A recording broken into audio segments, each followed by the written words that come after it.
Uh, Hello, everyone, and welcome to our Wednesday evening class on the reading and discussion of Bhagavad Gita. We're well along in the book. I don't remember, maybe chapter 15. Swayam will tell us. In any event, there's not much further to go in the Gita. And we will take up the book Realizing God when we finish the Gita. Realizing God is a collection of talks by Swami Prabhavananda. It's quite a remarkable book.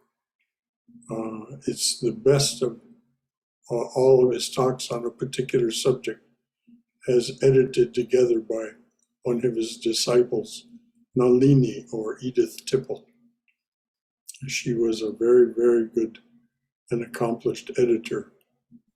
And so she did a wonderful job of putting together the best of what the Swami had to say on any particular topic that he spoke on more than once.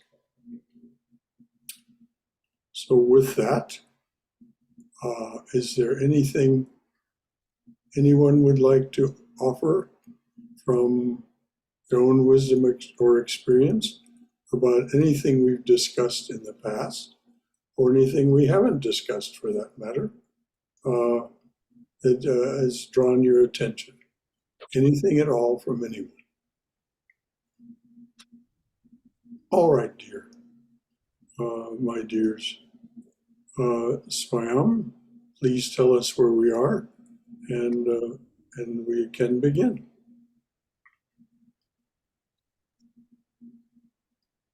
Swayam? We can't hear. We can't hear you. Can you hear me now? Yes, we can hear you now. Is there any humming noise? Nope, there's no background noise now. Okay. I don't know what that was because I'm in the same place, but maybe simultaneously two microphones were open, so yours and mine. Anyway, all good. So we are starting chapter 17.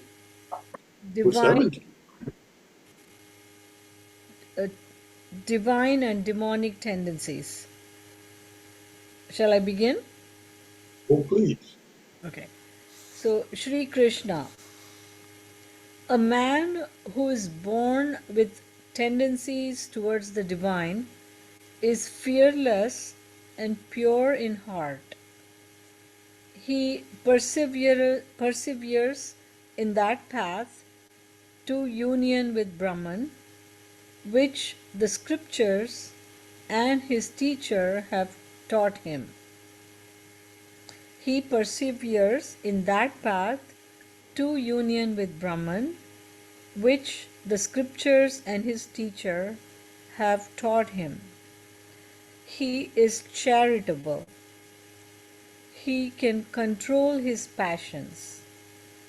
He studies the scriptures regularly and obeys their directions. He practices spiritual disciplines. He is straightforward, truthful, and of an even temper. He harms no one. He renounces the things of this world. He has a tranquil mind and an unmalicious tongue. He is compassionate towards all. He is not greedy. He is gentle and modest. He abstains from useless activity. He has faith in the strength of his higher nature.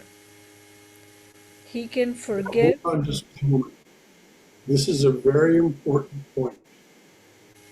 Many of these divine attributes have been mentioned that are are a reflection of his having achieved a measure of union, or at least very profound reflection of the divine being. But this faith in his higher nature, this is a very important point. This is something that only comes with spiritual practice, that we begin to identify as our higher nature, the Atman, the witness awareness. And so we begin to have faith in that and not in the reflection of the ego self that we experience as an everyday reality. We recognize the everyday reality. We may even enjoy parts of it. Certainly we suffer from parts of it. But we don't identify with the body, mind, intellect anymore. We identify with our higher nature. And so this is such a key, very key turning point that happens as we move along this spiritual path. And this movement along this spiritual path takes place at a different rate for each of us. We mustn't worry about that or be impatient about it. It's simply a natural development. We're very old beings that have many, many mental impressions, samskaras, vasanas, and so it takes a long time to bring them to dormancy so they don't trouble us. Anything from anyone else about any of those topics or anything else that draws your attention? Yes, Brother Shankara. Yes. Just doing some manana here. So our higher nature or the highest nature is Atman, pure consciousness. Am I correct in that so far? Yes, our higher nature is the Atman, Saguna Atman, the Atman with all of these attributes that have been mentioned. Oh, okay. Our highest nature is Nirguna Brahman, or Nirguna Atman, of which nothing can be said except gestures like Satchidananda, absolute existence, absolute knowledge, absolute love or bliss. But we know nothing about the absolute or the infinite. So we just gesture in that direction. But that is our highest nature. That's why the word in the text that you just read was our higher nature. Our higher nature is Saguna Atman, or Saguna Brahman, the witness awareness with all of these divine attributes that have been listed so exhaustively. Does that make sense? Yes, actually it clears it very much, because my follow-up question was going to be, but the fact that we have to, or the higher nature versus the highest nature, you clarified the distinction, Yes. because if, as we contemplate the higher nature with these attributes, then there is no scope for hypocrisy, because where I was coming at was, it would be sort of an excuse to say I get angry or envious or something, and say, oh, that is just my mind doing it, and I'm actually the witness. I'm not really doing, and kind of pretend that I'm a witness, and so it's my mind doing, and that becomes hypocritical. But if Well, we, actually not, dear. All of what you said is true. We become angry, we become envious. But the only awareness that witnesses these things, the mind does not witness itself. It is only the witness awareness that witnesses what's going on. And this is why we must not be self-condemnatory. This is why when we become envious or angry, we simply recognize that's what happened. It's the result of these ancient mental impressions, or even more recent ones. It could be for something from this lifetime. But most of our habits are compounded from a list of very old mental impressions. So it's not hypocritical to say that I am the witness awareness, being aware of the activities of my body, mind, intellect. That's a perfectly straightforward and true statement. So, Just awareness is not aware of any of these. so will the faith in the strength of the higher nature with all these wonderful attributes then help us get away from the lower Over nature? time, yes. Over time, yes.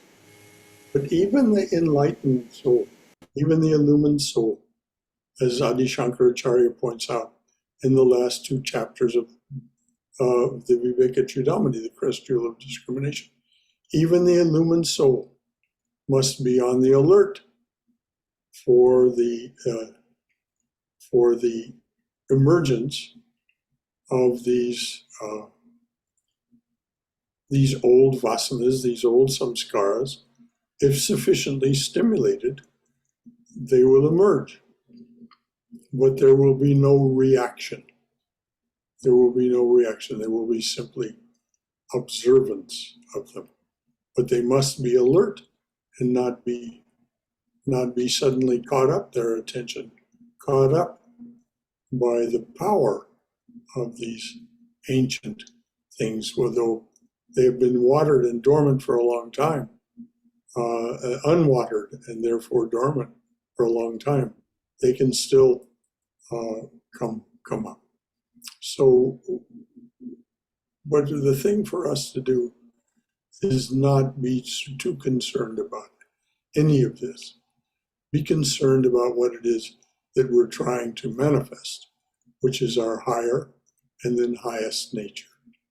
And when we manifest, and even that word doesn't really make sense when we achieve, and even achieve doesn't say it. When we are in the state of nirvikalpa samadhi, then all of this is totally left behind.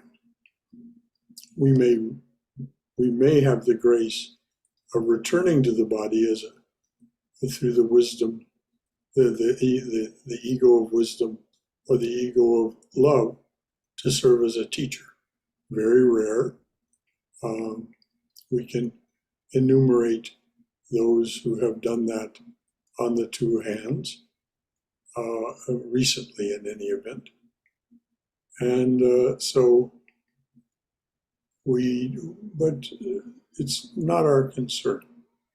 If we just achieve savikalpa samadhi, which is the full realization of our higher nature, we will have accomplished the goal of this lifetime, which is knowledge of God.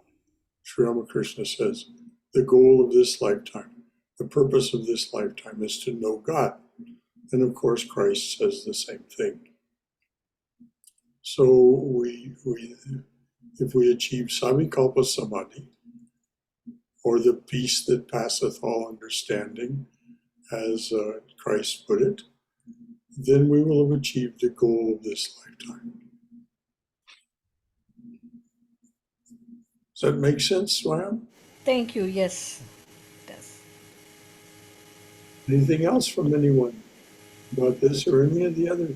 Brother, Yes? when you read that, I'll just tell you what came to me, and that is he has faith in the strength of his higher nature, to me, having that faith in the higher nature moves you from your relationship with God in the beginning of being transactional to where you have that faith and it becomes untainted by the desire for the sake of love alone, kind of a thing. And the motivation goes out of it because you're in that grace, and so you no longer fear what it was that made it transactional in the beginning. You're beginning to understand what is meant by the statements Aham Brahmasmi, I am Brahman, or Thou art that. Thou art that which Thou art Brahman.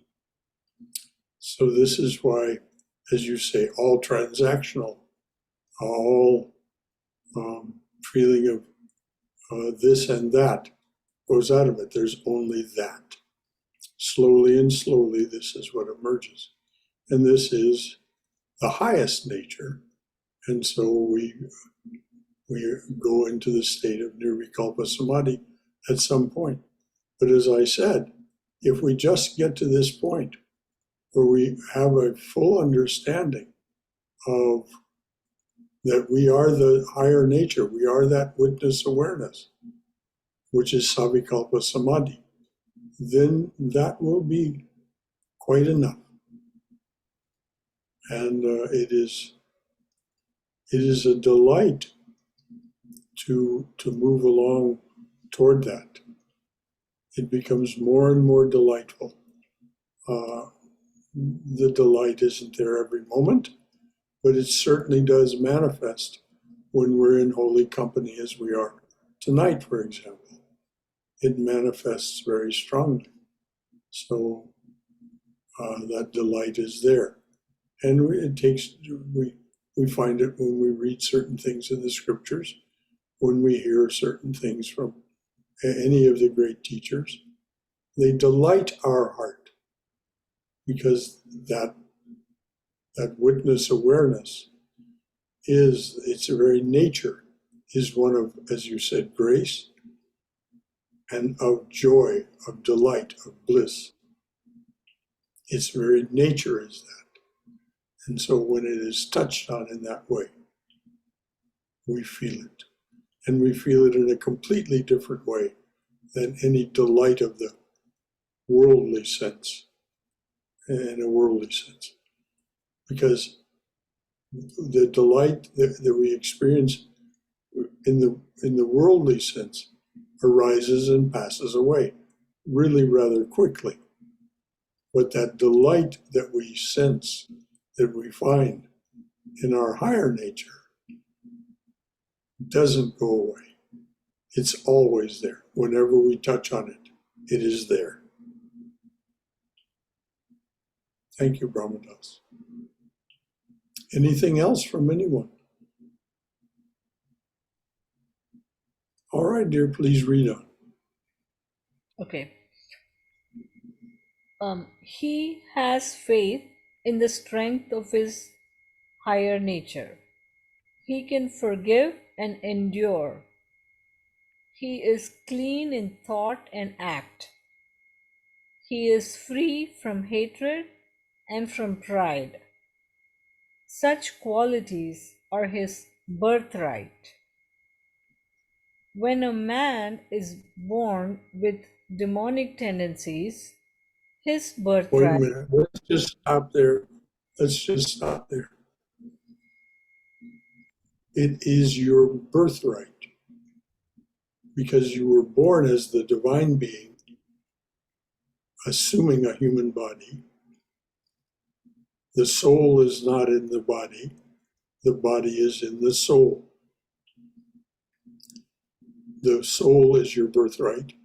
The body is a manifestation of your willingness and your ability to participate in Mother's Maya. So this then is the hierarchy. there is the soul or the Atman. And that is your birthright, with all of these wonderful tendencies, just available to you as you manifest them through your practice of spiritual discipline. This then is manifested in all of these ways that have just been listed. They'll be listed by the soul that is moving toward illumination as an embodied being. Will also begin to manifest, will also manifest some of the things that are going to be listed as the birthright of our demonic nature, because the birthright of our demonic nature is this embodiment, which is capable, as Swayam pointed out earlier, of anger and envy and these other things that will be mentioned. Well and good. No harm, no foul.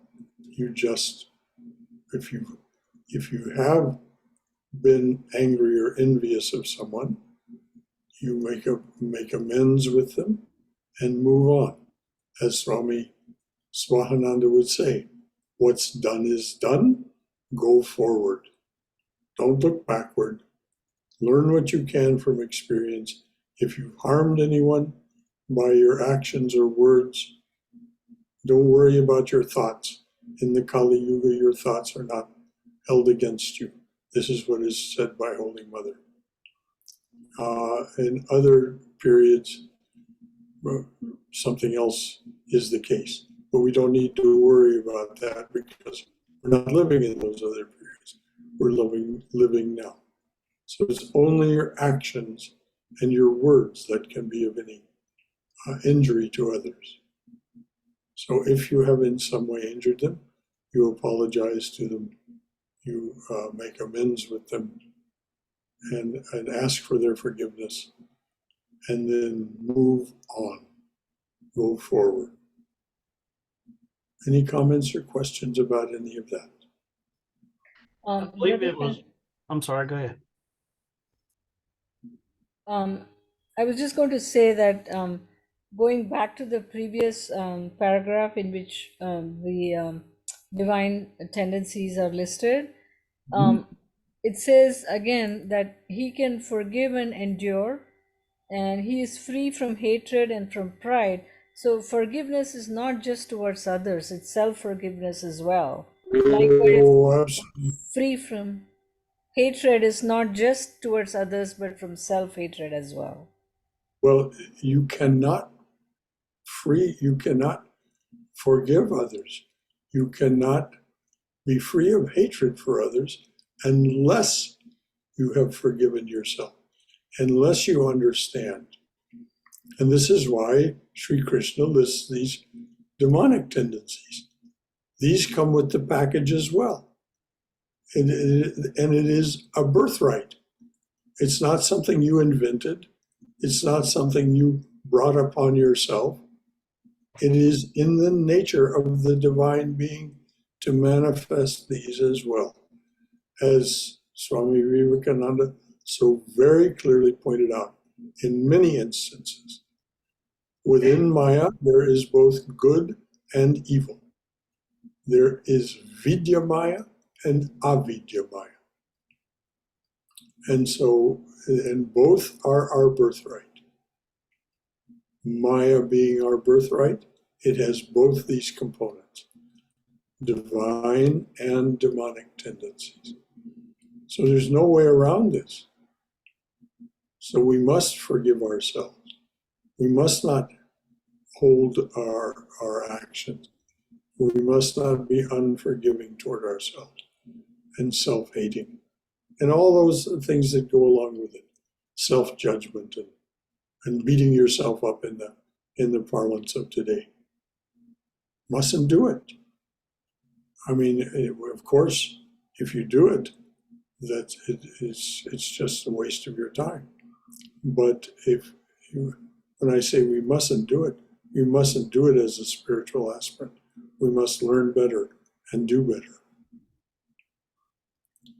And when we don't do better, we have to forgive ourselves for that. Thank you. Is that clear? Yes. Yeah. Thank you. Good. Okay, Bhagavananda, anything? I believe it was Sri Ramakrishna. He said that, you are a child of the mother, and with that comes certain birthrights, and that, even Swami Sarvadevananda said, if you want to go fast, then ask the mother to remove the obstacles. Ask her what you need to know. You can ask for pure love, for, the lotus feet. And so, we can ask for those. She is the creator of the obstacles as well as the desire to overcome the obstacles. So yes, we must ask her. Yeah. So he's saying don't be afraid to ask and claim that, know that you are a child of the mother and she is your mother. Sri Ramakrishna said that. Sri Ramakrishna said that because he so firmly felt that he was a child of Kali, that he was Kali's child.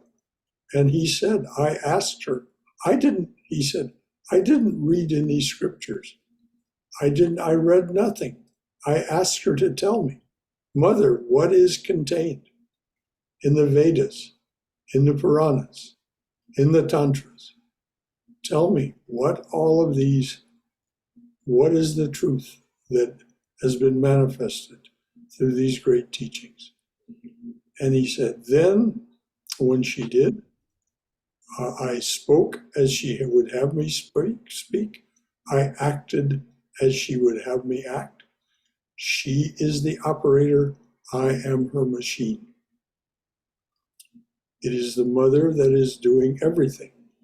And so we slowly and slowly come to grips with this. Swami Sarvadevananda, as you mentioned his name, he gave a talk about that not very long ago. The title, you can find it online on the YouTube channel for the Vedanta Society of Southern California. It's called Come, Mother, Come. And what it says is, Mother, come and fully occupy my heart.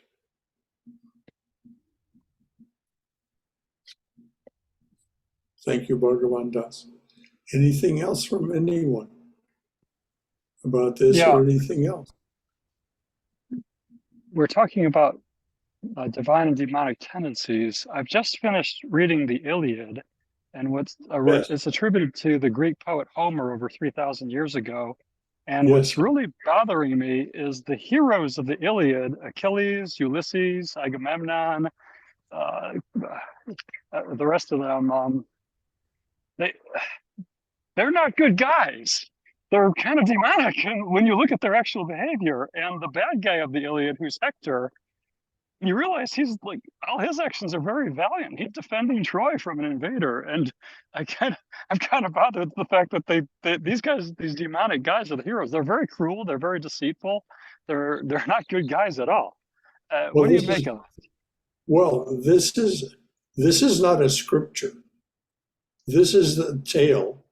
This is an epic tale of this, as you say, the defense of Troy from those who are trying to conquer it. These are not meant to be good guys. They're in a way, as you say, they're in a way anti-heroes.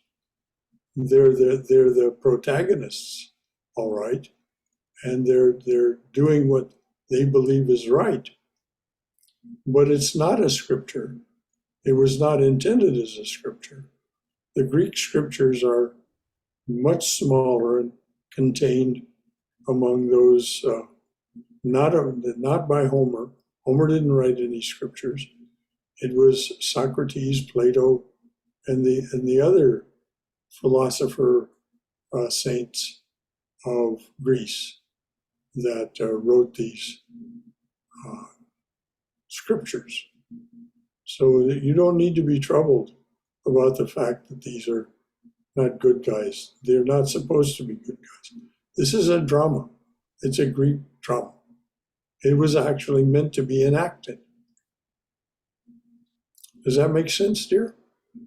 I thought it was based on a true story, so I thought actually most of it was true. But Well, like all epics, there's a kernel, Kernel. There's a kernel right, of truth to it.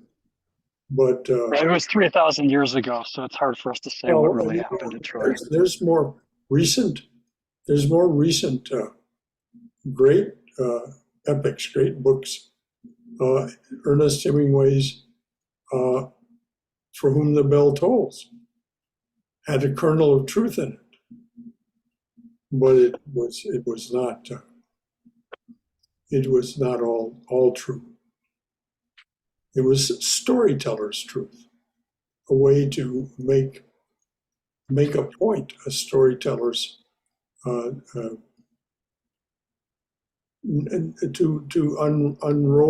unfold a narrative.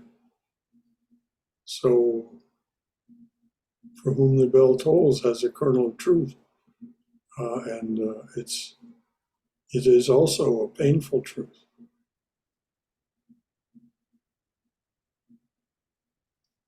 So we mustn't worry too much about the lessons taught by literature.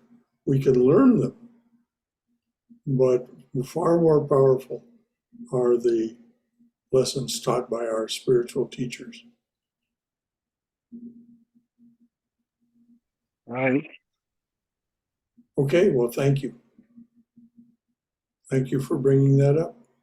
That is an important distinction. The lessons presented to us by literature and the lessons presented to us by spiritual teachers. People teaching from the ego of wisdom, the ego of love. Sri Ramakrishna is said by Vivekananda to be one of the rarest of the rare, perhaps unique. He says he's the Varishtaya, the unique avatar, because he taught from both the wisdom of knowledge, the ego of knowledge, and the ego of love.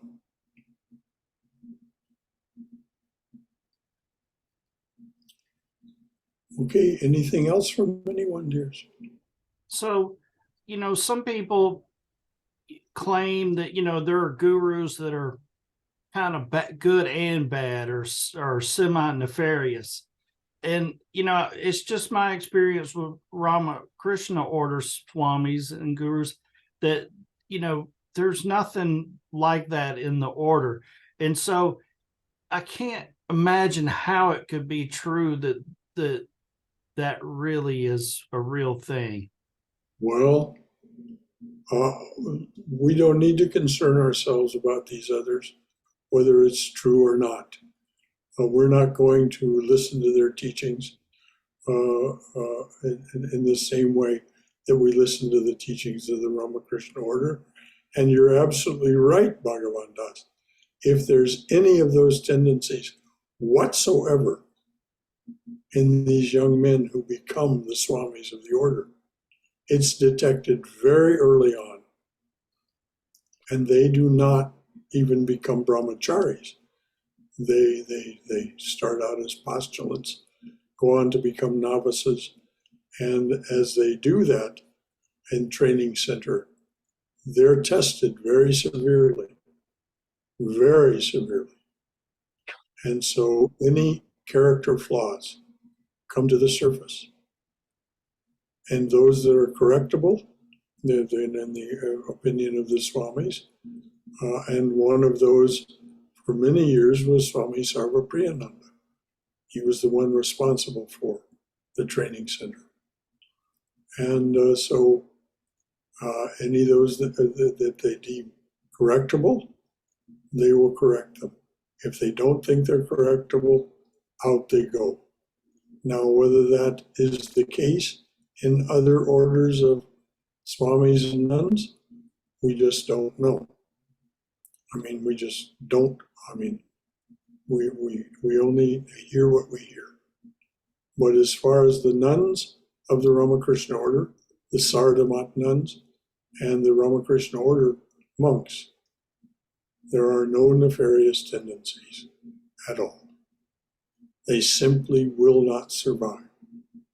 And so we end up with people like Sarvadevananda, like Yogatmananda, like so many others, Swami Ishtananda in St. Petersburg, that are Swami Ishatmananda in Chicago, Tyagananda in Boston, Yuktatmananda in New York, and of course Sarvapriyananda at the other New York Center.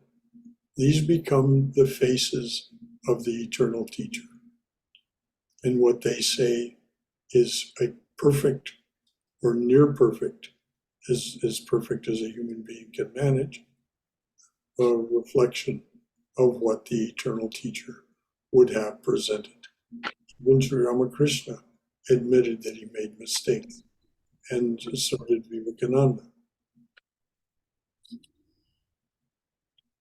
So these are extraordinary. And this is why we're so very fortunate in having what we have here. Because, of course, Sri Krishna was an embodiment.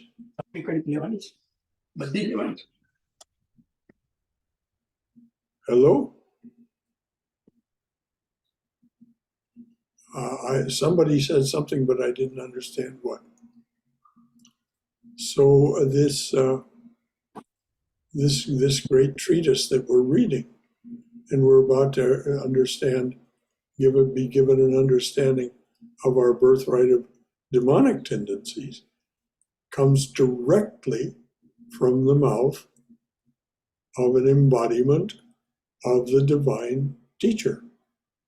As Swami Vivekananda said of Sri Krishna is Mother's shadow.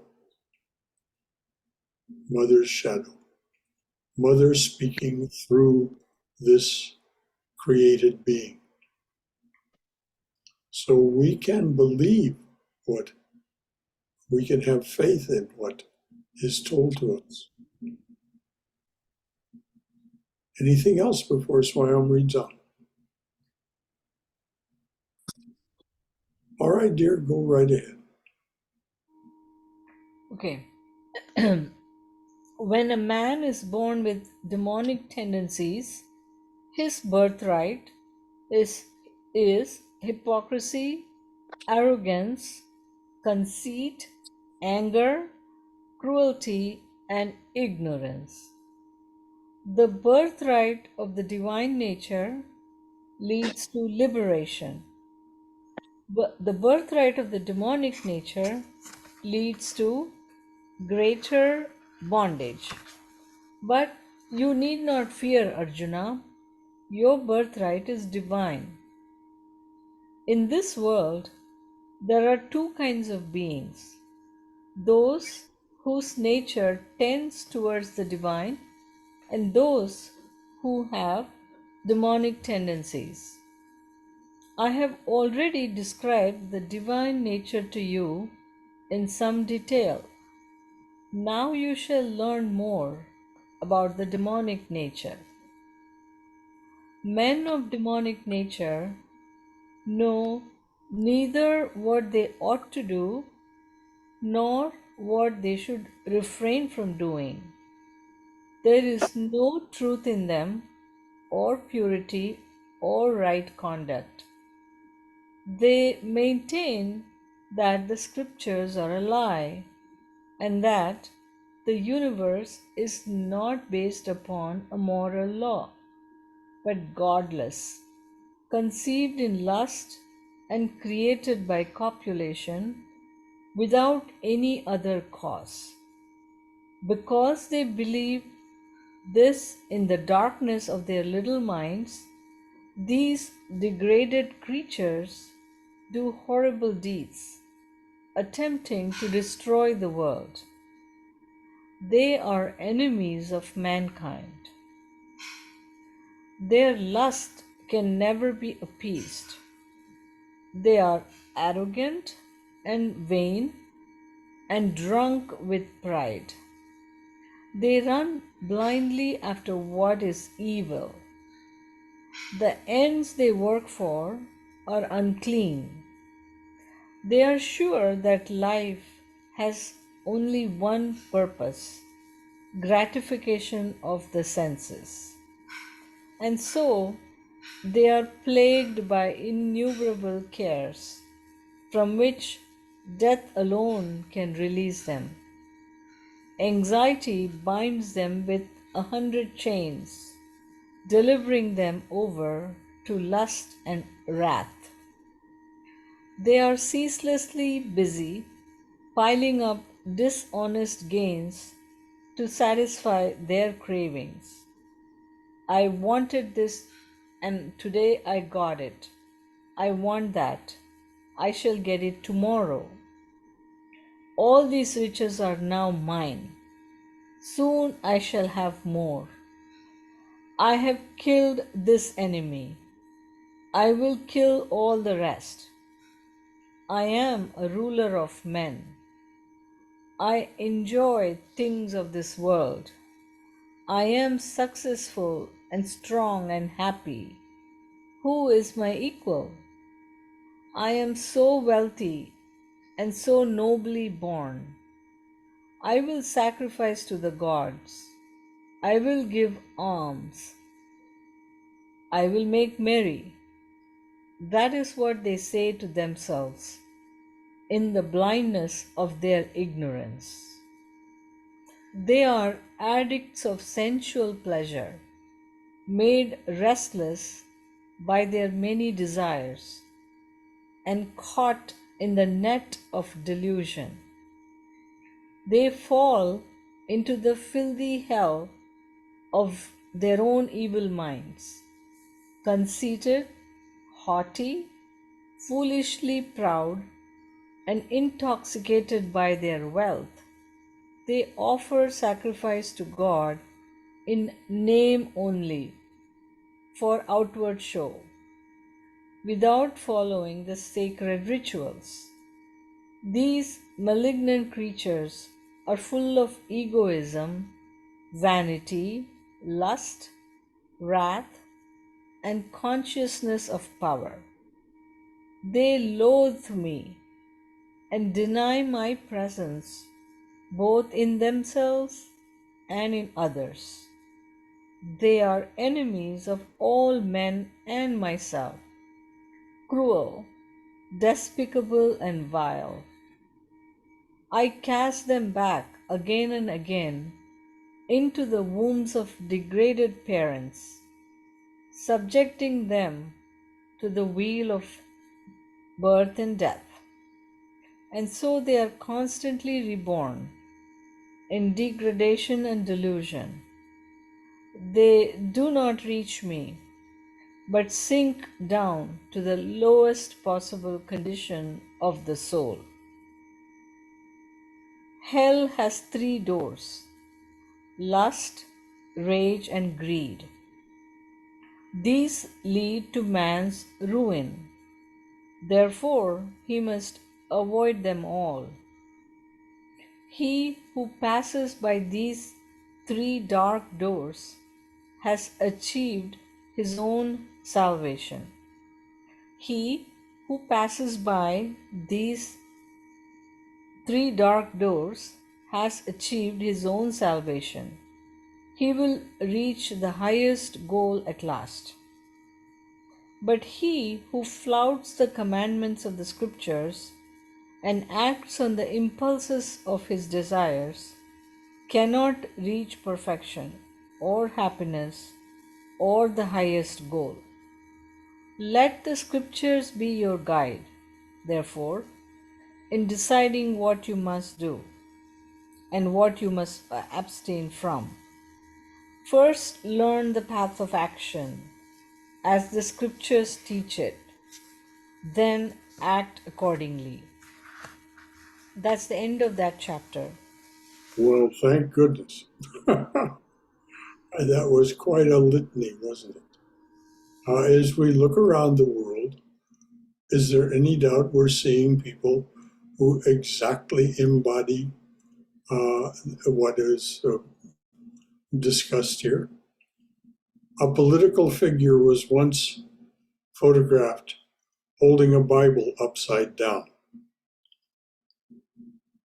There was some comment at the time that, oh, well, that was just an accident. I do not think so. I think that was a very deliberate act of disdaining the scriptures of the book that that political figure was holding. I don't mean to draw us off into a discussion of politics, but we look around the world and we see many nations are led by just exactly such beings. Some are led by those who manifest both the divine and the demonic tendencies. Sri Krishna mentions those. And fortunately, I think that we find that we have such a being as President of the United States now.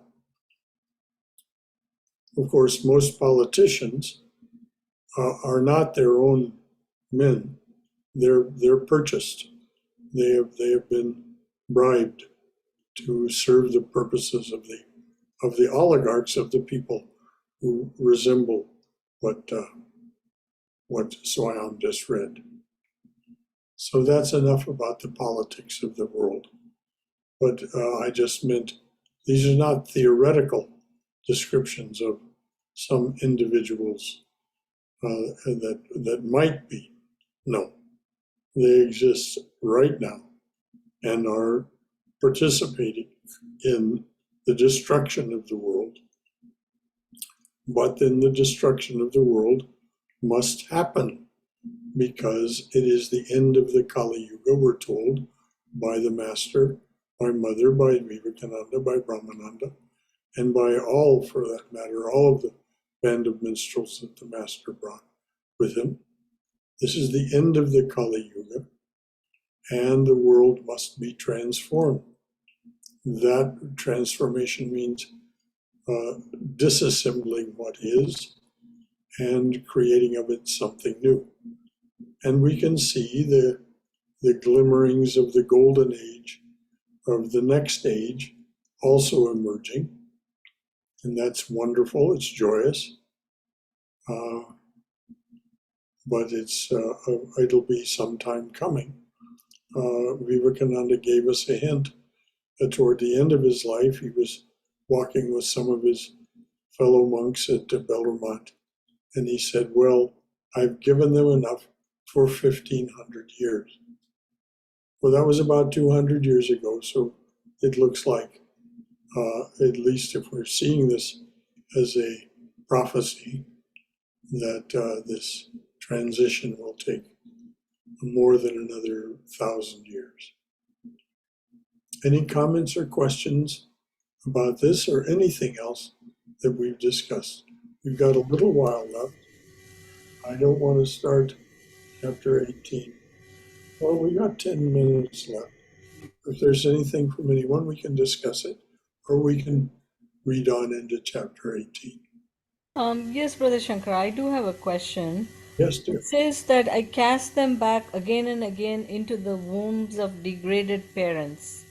But sometimes those who, commit like some of the heinous crimes, their parents are not,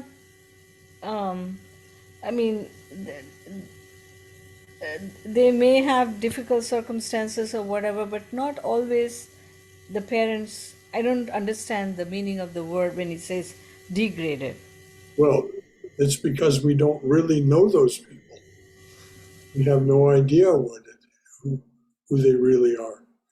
They may have learned their social graces at the wonderful schools that they go to.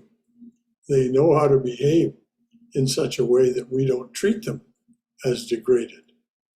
But if you look at the things that they do, just in the clubs that these Ivy League schools have, I mean, they do some uh,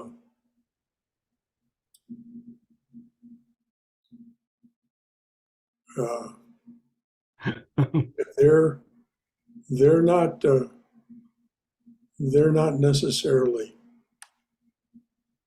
uh, sweetness and light here. We just don't know them well. At least I don't know them well. I mean, you may know some of these people up close and personal, these very wealthy people, but they tend to keep a barrier between themselves because they're suspicious of why other people would want to know them. I And they're was associated with themselves.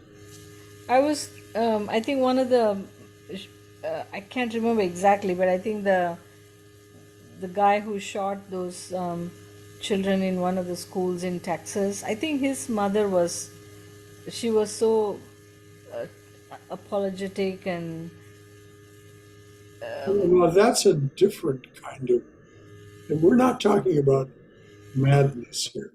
We're not talking about somebody who goes crazy.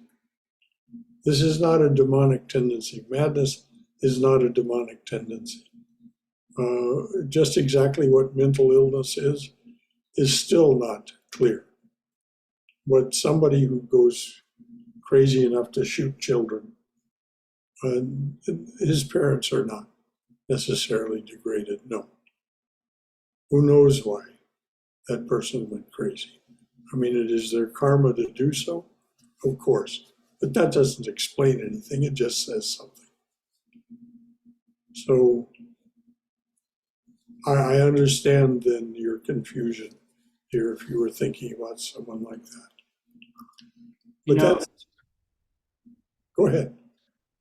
Today, especially with social media and it being so easily available, there's a real value in learning not to treat your mind like a trash can. Yes. Be vigilant about what goes in your mind. Oh, but by all means, Bhagavavan. Yes, you must be very careful and not treat your mind like a trash can. Because what's in a trash can? We must be, if you remember, among the attributes listed among divine tendencies was pure and clean. We must make every effort to keep our minds pure and clean. So we try not to. And it isn't that we shouldn't listen to the news. We can listen to the news, but don't let it sink in. Don't take it too seriously. This is the world behaving as the world behaves. And ultimately, you will renounce it. As Walt Whitman says in his beautiful poem, Song of Myself, apart from the pulling and hauling, and he didn't use the words, but apart from the pulling and hauling of the world stands what I am. And he was speaking as a renunciate, apart from the pulling and hauling of the world. And he says, I've renounced all of that. And interestingly, in his latest album, Bob Dylan has a song called Crossing the Rubicon, in which he also discusses becoming a total renunciation. I have turned the key in the lock and broken it off and crossed the Rubicon. And it's really a remarkable song for those of you who wish to listen to some Bob Dylan. You can find it on YouTube, Bob Dylan Crossing the Rubicon. And of course, you can find Walt Whitman's Song of Myself.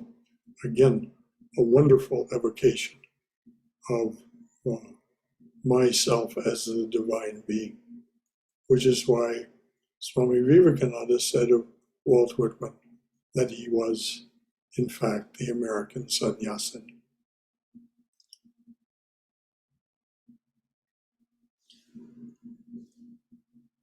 How are we doing for time? 4 more minutes, Brother Shankara. I just have a comment, Brother Shankara. Yes, dear. there's a powerful sentence here, what Krishna said.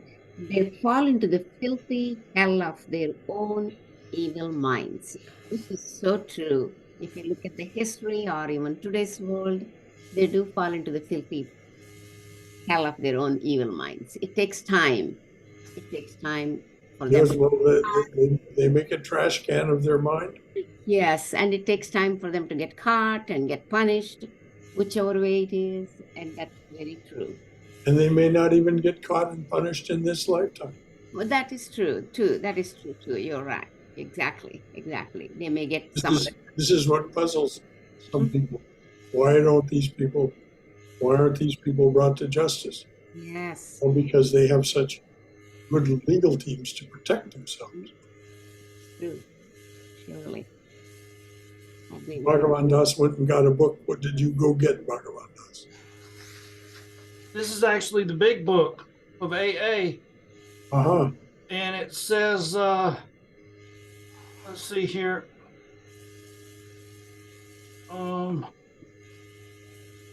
Says, let's see. Says, men and women drink essentially because they like the effect produced by alcohol. The sensation is so elusive that while they admit that it is injurious, they cannot, after a time, differentiate the true from the false. To them, their alcoholic life seems the only normal one.